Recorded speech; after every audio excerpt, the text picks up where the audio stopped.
today I was, working, and I feel like the Lord dropped something in my spirit that I wanted to share with you guys. He dropped two things.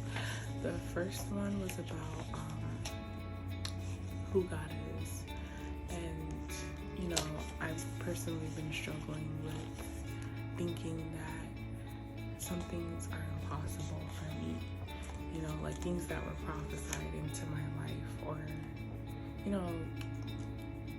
given to me, I kind of had or promised in the future, like that God will do or I will do. I always felt like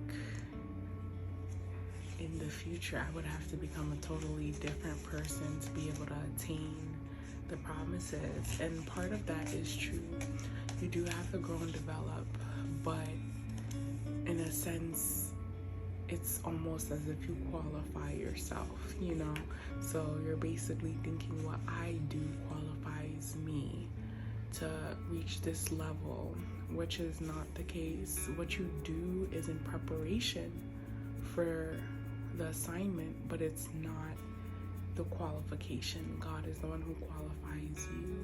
And it all goes back to the point where it's like when these things were prophesied to you, or when you were called to do these things, you weren't the person this grandiose person that you imagined yourself to be. There was nothing you did for God to choose you and be like, this is your assignment. It's all because of God. It's all because of His mercy. So the Lord was explaining to me that everything He is, or everything He does, nothing I do can disqualify me from what He's called me to be or what He's called me to do, nor am I qualified by my actions. It's because He's good that He wanted to pour these things. It's because He wanted to, not because of me. Nothing is because He chose a random vessel, and He's faithful. So I'm not that important to make Him stop being faithful. I'm not that influential to make Him stop being a good God, So I have no power for me to do something where He's like, okay, I'm gonna deny my nature. If you look at people who keep their integrity in certain situations where it's like they're being tested in trials, like for example, change. So, and like for example, Daniel had a routine of worshiping God 3 times a day, and regardless of the circumstances, where I believe King Nebuchadnezzar or his son decided that they wanted to put out a decree. I think it was his son, Nebuchadnezzar's son, but he wanted to put out a decree that stated that you had to bow down to their God. It was Daniel's decision to keep his integrity regardless of the situation, and that's why he was rewarded. So when God looks at people and He sees them exemplifying His behavior, it's upholding His integrity, upholding their standards regardless of the situation. And that's who God is. Regardless of what you do, He will still prove His character. He will still prove He's a good God. He will still prove He's kind. He will still prove He's faithful. Even with the Israelites, there was nothing they did for them to be called to be His chosen people. He just chose them. And even when they disobeyed Him, he still, yes, He punished them, but even after the punishment, He said, okay, but I will still pour out my blessings after the punishment is finished. That shows His faithfulness. He never gave up on them, even so much so that He sent His Son to die for everyone's sin.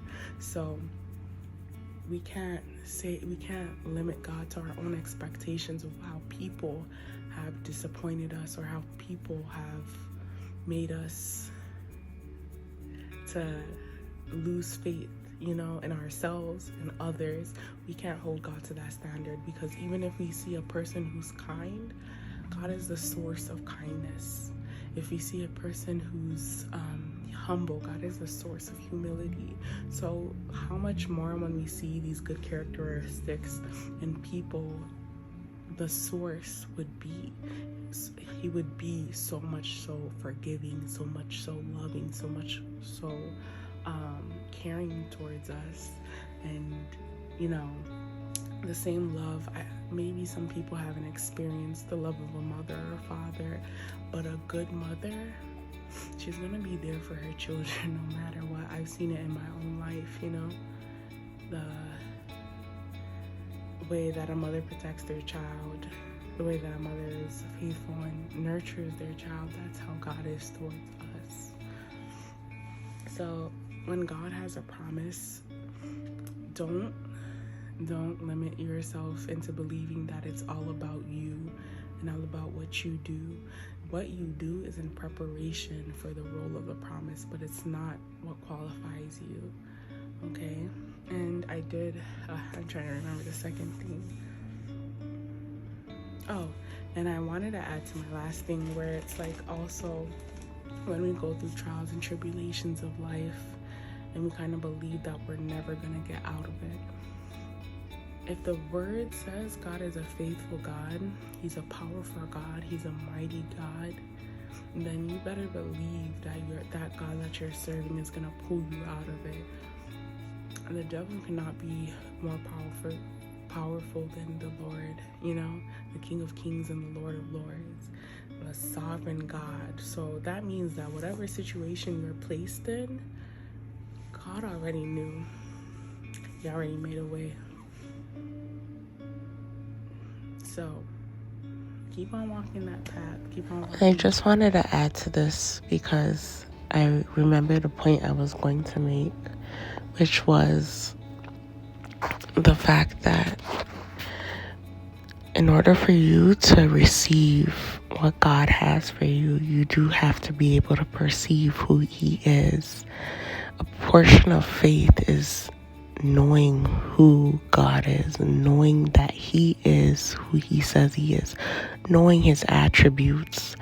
That is a portion of faith, and being able to receive it for yourself. So I forgot the name of the soldiers the man whose soldier was dying, but when he came before Jesus and he said, you know, you're able to heal this man wherever he is, he was able to identify the characteristics of God and receive it for himself. That's why Jesus said, I haven't seen a faith like this, because even something that has not been stated, even something that has not been, he has not shown, the man was able to receive it. And that's why Jesus wasn't able to perform miracles or works in his own town, because people had grown so accustomed to seeing him, they weren't able to see him for who he really was and receive it for themselves. The woman who touched the garment of God, she was able to see him as a healer, and she received the healing for herself because she came and she believed in the source. So when you're in a situation where there looks like there's no way out, you have to see God as a redeemer, a healer of dry bones, a miracle working God, and receive it in your situation. And that's when God has a space to move in your life and do wondrous things, because you're making room for him to change situations into his glory. So yeah, thank you guys for watching. I hope you guys enjoyed the video, and I will catch you guys next time. Bye-bye.